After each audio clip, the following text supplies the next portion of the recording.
Good evening. I'm in Devon, in case you couldn't tell. My given name is Roland and I'm doing very well. But I know these nights are so long and cold and dark and so very, very lonely. So to help, I thought I would do you a nice, relaxing story to help you send you off to sleep tonight, peace and quiet and tranquility. So I'd like to ask you to sit back, relax and make yourself comfortable for a bedtime story. The story was going to start like this. Phoebe shivered and turned at Hugo askance. "I have to kill you now," she spat. Tiny droplets of spittle seemed to hang in the air before freezing and falling to the floor. But it doesn't start like that. It starts like this, in fact. It had been like this for weeks. Outside, 150-mile-an-hour winds buffeted the prefab hut relentlessly. The temperature was -50. Phoebe leant out of her bunk and picked up the book she'd been reading, a big hardback copy of the Shackleton Voyages, with pictures. Ernest Shackleton had been a childhood hero, her inspiration, the reason she was here in this remote outpost of the British Antarctic Service Station. "Look," she said, turning to Hugo askance. "It's like history is repeating itself." Just over 100 years ago, what remained of Shackleton's crew sat huddled under a lifeboat on the frozen ice pack, waiting for rescue. In the years they spent on the ill-fated expedition to the South Pole, the world had descended into war.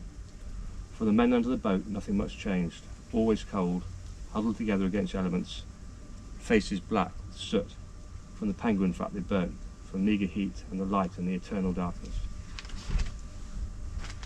In Europe, everything had changed. Millions were dying. The fields of Flanders were soaked in the blood of men and horses, as the madness of World War I played out. "It's not the same," retorted Hugo. "It's just not the same," he snarled. "They knew nothing about what was happening in the real world. Ignorance is bliss, don't you know?" He was right, of course. He always was. That was an annoying thing about Hugo. There were lots of annoying things about Hugo, like leaving the toilet seat up, or humming stupid songs that would stick in Phoebe's mind for days on end. Phoebe was distracted momentarily by a spider, possibly a redback, making its way along her sleeping bag zip. She brushed it aside. Hugo was right, she mused.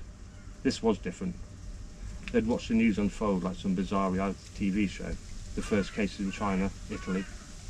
The first wave, lockdowns, 2 million dead, new variants, English, South American, South African, and then the vaccines, a time for hope, an end to the madness. But then that moment, that terrible moment in February, when the bombshell dropped and all the channels were reporting the new variant, COVID 6124XR, otherwise known as the Trump virus.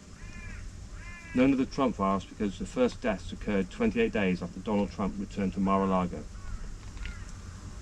Phoebe remembered those images on the TV. It resembled something like a scene from The Walking Dead. The virus spread like wildfire, so virulent it made Ebola seem like nothing more than a common cold. They tried to contain it, to shut it down. Borders were closed, the army was shooting people if they left their houses. It was all in vain, too late. Trump had escaped. Phoebe and Hugo had watched in horror as the countries had died all over the world. One by one, the TV stations went off air. With every day, their sense of loneliness and isolation grew.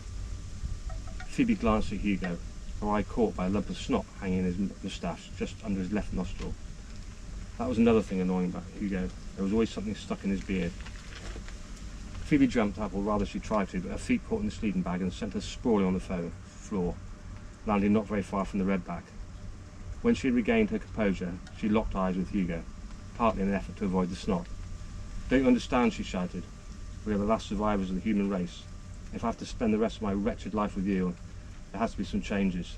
The beard goes, the toilet seat lives down, and if you ever hum another country and western song again, I will kill you dead, so help me God." Hugo was unfazed by Phoebe's outburst. His eyes unlocked from hers and settled for a moment on the picture on his desk. His now long-lost family sat on the porch back in the Transvaal. We're nearly at the end now.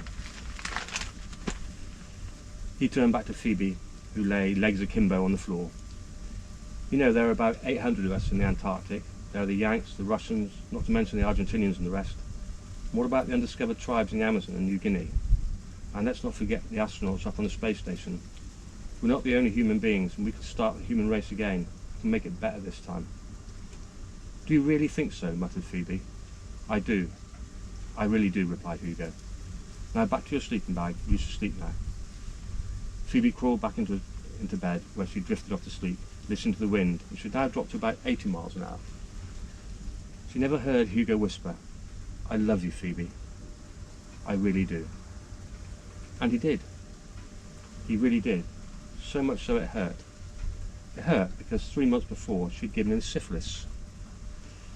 And that is the end of our little tale. Sleep tight, people. Sleep tight.